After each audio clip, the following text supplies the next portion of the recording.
8 Crazy Conspiracy Theories. Hey guys, Culture here. Today we're going to look at 8 crazy conspiracy theories. More specifically, we'll look at the rationale behind these beliefs, tenuous though they may be, and conclusively debunk them. People who seclude themselves from the flow of mainstream thought can concoct truly deranged ideas in their delusional echo chambers. Here are 8 such examples of these crazy conspiracy theories. Number 1. Like all good internet content, this list starts with Hitler. It's no surprise that numerous conspiracy theories sprung up in the wake of Hitler's death, repudiating that Hitler had committed suicide. In case you didn't know, Hitler died on April 30th, 1945 in the Führer bunker with his close associates and his wife Eva Braun, where he consumed a cyanide capsule and shot himself in the head for good measure. SS soldiers raided the bunker later and burnt Hitler's remains, taking his teeth back to Russia. Earlier this year, French scientists were allowed access to the teeth and confirmed based on extensive dental records that these teeth did, in fact, belong to Adolf Hitler. But try telling that to the numerous factions who believe that Hitler did not die in the bunker, instead escaping to safety through various means. The most prominent theory is that Hitler escaped to Argentina in a U-boat, a type of German submarine, and lived out the rest of his days there. This theory has some logic to it, as other German figures actually did flee to the Americas after the fall of the Third Reich, including the Angel of Death, Dr. Joseph Mengele. Further down the scale of ridiculousness is the contention that Hitler instead escaped to a secret base in Antarctica, which was then blown up in the 50s by Allied forces. But the most farcical concept by far is that Hitler escaped to a German base on the moon. The rationale here is that the Germans actually made it to the moon as early as 1942, 27 years before the Americans did. With the new technology the Nazis had developed late in the war, including the Me-262 fighter jet, it is supposedly feasible that they were able to win the space race. But even then, how did they build a base fit for human living on the moon? Well, to believe this theory, you also have to believe the adjoining theory that the moon is actually habitable, and that NASA has simply covered this up to stop third world countries moving there. There are people who actually believe this. Number 2.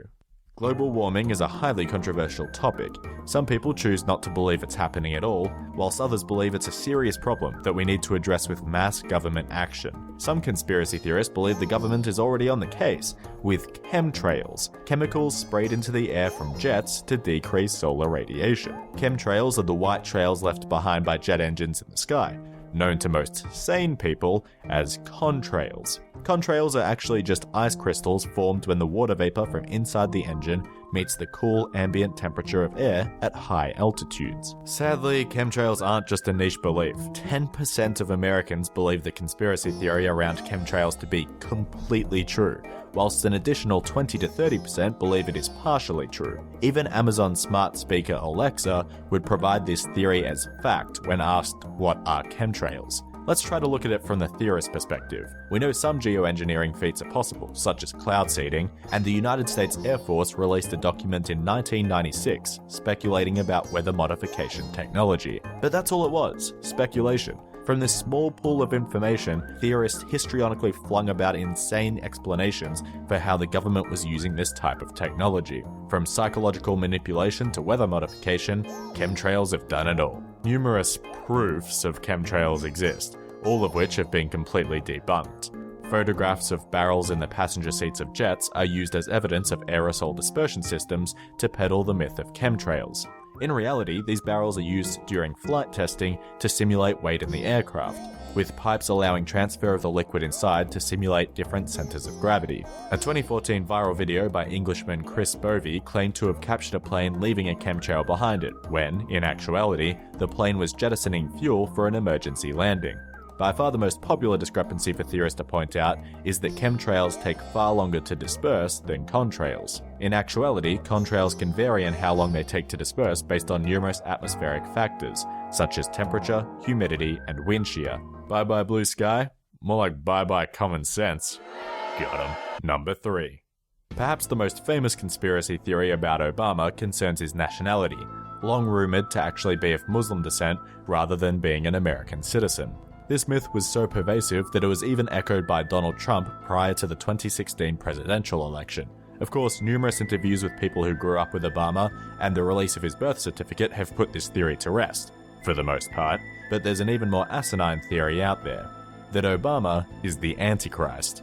This theory stems from an email chain during the 2008 presidential election, which claimed that the Antichrist was described in the Book of Revelation as a man in his 40s of Muslim descent who will deceive the nations with persuasive language.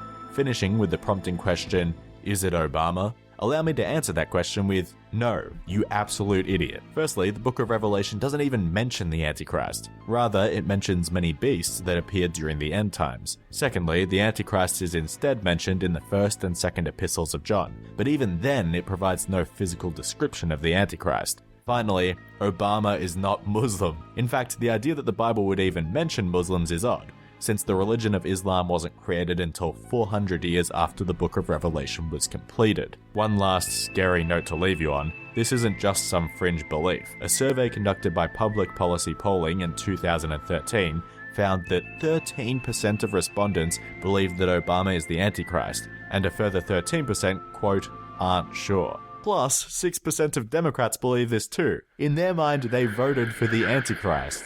Number 4. Personally, I think conspiracy theories are a bit of fun, but when it comes to issues of public safety, this misinformation can have serious life or death consequences. HIV and AIDS denialism is one school of thought that I hope curls up and dies in the corner like the hideous creature it is. Let's just be entirely clear up front here. HIV does cause AIDS. There is mass public and scientific consensus on the matter. The idea that denialist groups spread is dangerous to the health of people diagnosed with AIDS, as it offers them false hope that perhaps their incurable disease doesn't exist, that their symptoms might be attributed to other factors, such as malnutrition, recreational drugs, or even the very retroviral drugs used to treat AIDS. The degree to which denialists reject claims of links between HIV and AIDS differs greatly. On one end of the scale, we have people who believe that AIDS does exist, but that the cause isn't HIV, which is actually a benign virus present in many people. This view is still totally wrong, but it pales in comparison to the sheer absurdity of denialists who believe that HIV doesn't exist at all, that pharmaceutical companies drummed up business based on faulty research, and governments backed the evidence in an effort to paint homosexuals as contagious and ostracize them. Just to be clear here, most denialists are AIDS sufferers themselves, people who have survived despite being diagnosed. These people view themselves as proof positive that the incurability of AIDS is a myth. In reality, AIDS is a complicated disease that doesn't affect all people in the same way, and thus, some people's immune systems cope with HIV infection better than others. If you take only one thing away from this video, let it be this: please treat AIDS seriously. Number 5. And now let's move on to a lighter topic in the form of Middle Eastern animal spying conspiracies. The very notion of an animal being robotically enhanced for nefarious purposes evokes the image of sharks with laser beams on their heads. But perhaps it's not totally ridiculous. In 2014, Russia invaded Crimea and found Ukrainian combat dolphins. No, really, these dolphins were trained to locate mines using echolocation and deter intruders from entering protected areas. A similar program has been run since the 1960s by the US Navy, who also use sea lions to retrieve equipment.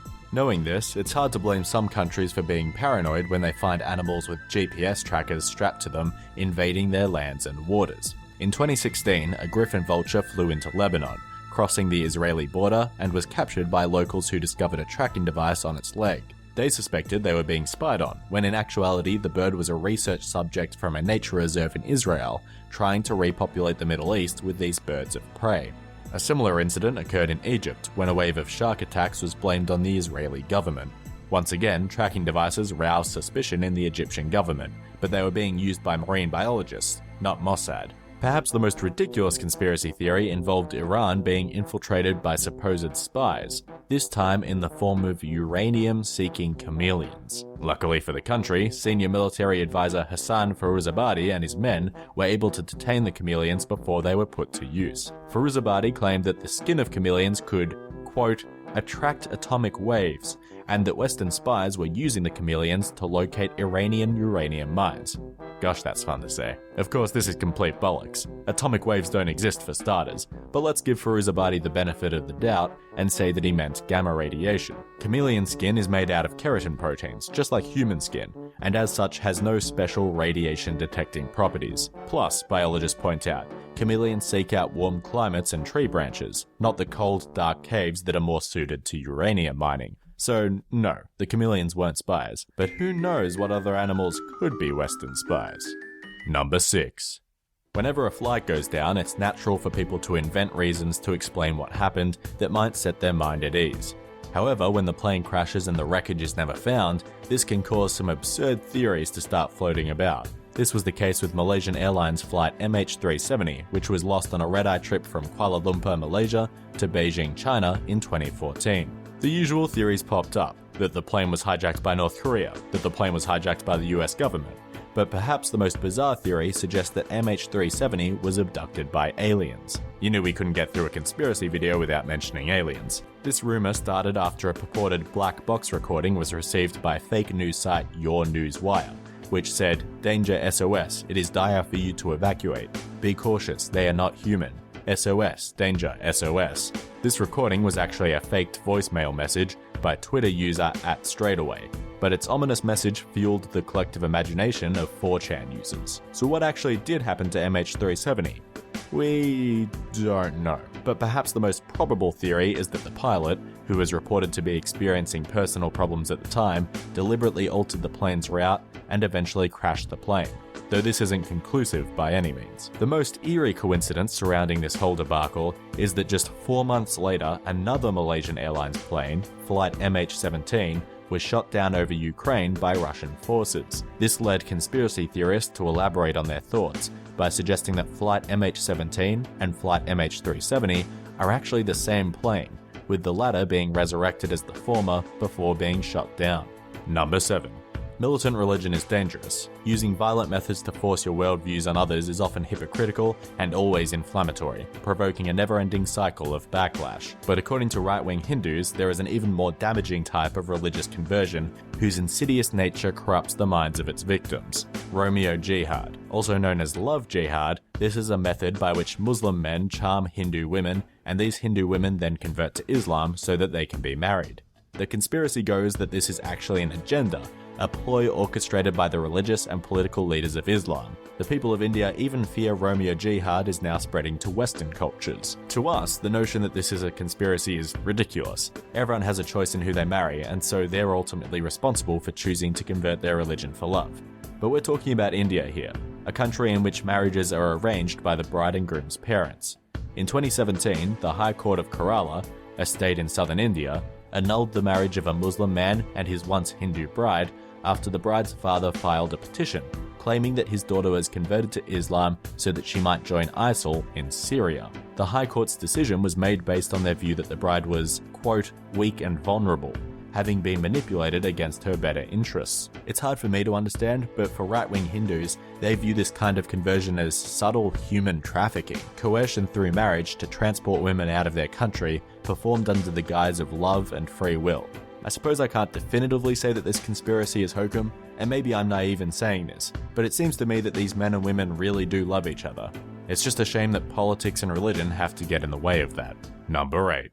The granddaddy conspiracies that stand above the rest are those that undermine the most certain of notions, the ideas that we have built our lives, our societies, and existences upon. New chronology is one such conspiracy, positing that huge swaths of human history never happened. Presented in 1685 by French scholar Jean Hardouin and popularized in the 1980s by Russian mathematician Anatoly Fomenko, new chronology suggests that Christian scholars incorrectly reassembled historical events based on either accidental or purposeful misinterpretation of written records. According to Fomenko, the reason history appears to repeat itself is because we have literally attributed the same events and people to different fictional empires and time periods. He calls these phantom copies and builds the majority of his case around these coincidences. For example, there are whole charts of royal lineages from different empires that Fomenko has aligned to show how the reign of one king lasted as long as another king. When I started reading this theory, I was completely beguiled by the fascinating possibilities this evidence opened. Then, in the next instant, all my belief evaporated back to the ungraspable clouds it had come from. For one, Fomenko had to seriously twist some numbers to make this work. he'll often compare a reign of 17 years to 13 years and say, close enough, and move on. Secondly, he has to collapse rulers within empires into one another, so that the durations of their reigns will match up with an entirely different ruler. The terra firma upon which Fomenko constructs his argument is planetary movement, using astronomical evidence to align certain events. But even then, he cherry-picks which observations he finds credible and inexplicably has faith in the accuracy of this data. But I'll be honest, some of the conclusions brought about by this zany way of thinking are amazing to hear. According to Fomenko, the historic Jesus was actually crucified in the 12th century, and was most likely the Byzantine Emperor Andronicus Komnenos. The deeds which are attributed to Jesus could come from as many as 7 other emperors and religious leaders of the time. Furthermore, Fomenko argues that the Byzantine Empire was a huge Turco-Russian conglomerate of different groups, like the Mongol Empire. He then goes on to explain that the Byzantine Empire was the progenitor for the British Empire, which coincidentally means that all of the great empires, along with their accomplishments, inventions, and prestige, derived from the Russian people. Cynics might say that Fomenko, a Russian living in the Soviet Union's era of stagnation, was desperately trying to claim some aspect of history's glory for the motherland. I, on the other hand, just think he's super misguided. Speaking of misguided, I traveled down the dark rabbit hole of conspiracy blogs so that you wouldn't have to. Trust me, it's awful down there. See you all next week. If you enjoy what we do here at CultureCrash, please consider supporting the show via our Patreon, where we have a bunch of awesome rewards, or by checking out our online store. All links are in the description below.